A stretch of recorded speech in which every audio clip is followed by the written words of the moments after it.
NIM C0122501 kelas Manajemen H angkatan 2022 mata kuliah Manajemen Sumber Daya Manusia.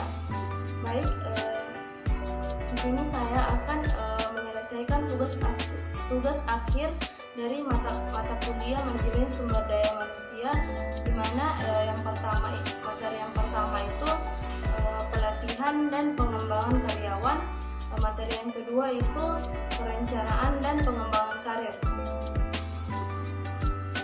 di mana materi yang pertama itu pelatihan dan pengembangan. Pengertian pelatihan dan pengembangan merupakan usaha yang terencana dari organisasi untuk meningkatkan pengetahuan, keterampilan dan kemampuan pegawai. Pelatihan itu lebih ditekankan pada peningkatan kemampuan untuk melakukan pekerjaan yang spesifik pada saat ini. Manfaat pelatihan, di mana yang pertama itu pegawai yang baru direkrut belum memahami secara benar bagaimana melakukan pekerjaan.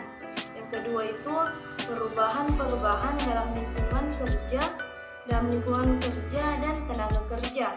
Yang ketiga, meningkatkan daya saing perusahaan dan memperbaiki produktivitas. Yang keempat itu menyesuaikan dengan peraturan yang ada. Misalnya standar pelaksanaan pekerjaan yang dikeluarkan oleh asosiasi industri dan pemerintah untuk menjamin kualitas produk, dan juga langkah-langkah pelaksanaan pelatihan, di mana yang pertama itu menganalisis kebutuhan dilihat pelatihan organisasi yang sering disebut net analysis atau net assessment. Yang kedua, menentukan sasaran dan materi program pelatihan. Yang ketiga, menentukan metode pelatihan dan prinsip-prinsip belajar yang digunakan. Yang keempat itu mengevaluasi program. Adapun penentuan tujuan pelatihan. Tujuan pelatihan harus dirumuskan secara spesifik. Apakah perubahan perilaku atau perubahan pengetahuan yang ingin dicapai setelah pelatihan dilakukan. Berdasarkan tujuan tersebut, maka ditentukan materi untuk pelatihan untuk mencapai tujuan. Kemudian materi yang kedua itu perencanaan dan pengembangan karir, di mana karir adalah perkembangan dan kemajuan dalam pekerjaan seseorang. Karir juga bisa berarti jenjang dalam sebuah pekerjaan tertentu.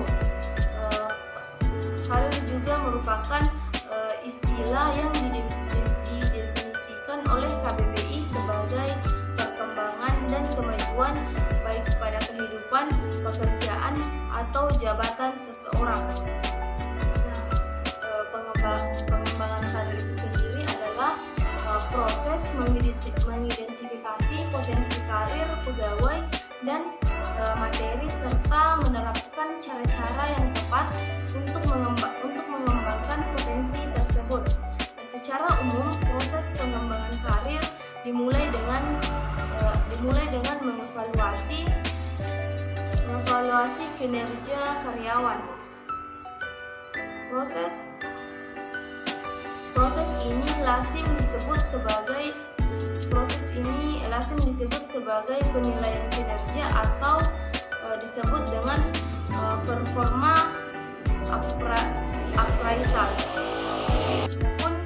Tujuan dari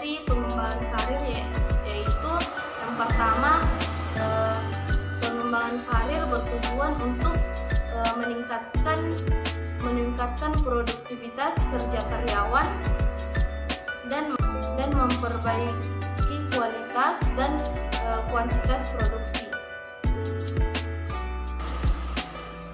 Kemudian yang kedua itu pengembangan karir bertujuan untuk meningkatkan efisiensi tenaga, waktu, bahan baku, dan mengurangi ausnya mesin-mesin. Ketiga itu pengembangan karir bertujuan untuk mengurangi kerusakan barang, produksi, dan mesin-mesin. Kemudian adapun konsep-konsep dasar pengembangan karir, di mana yang pertama itu karir, yang kedua jenjang karir, yang ketiga tujuan karir, yang keempat perencanaan karir, dan yang kelima itu pengembangan karir. Kemudian adapun 5 hal yang menjadi keinginan karyawan dalam perencanaan karir sebagai upaya untuk pengembangan karir, yaitu di mana yang pertama persamaan karir, yang kedua masalah pengawasan, dan yang ketiga kesadaran akan adanya kesepakatan, yang keempat itu minat karyawan, dan yang kelima kepuasan karir. Kemudian ada juga manfaat dari pengembangan karir, di mana yang pertama itu produktivitas kerja, yang kedua efisiensi, yang ketiga kerusakan, pelayanan itu konsumen. Baik, mungkin itu saja yang sempat saya sampaikan. Saya akhiri ucapan. Assalamualaikum warahmatullahi wabarakatuh.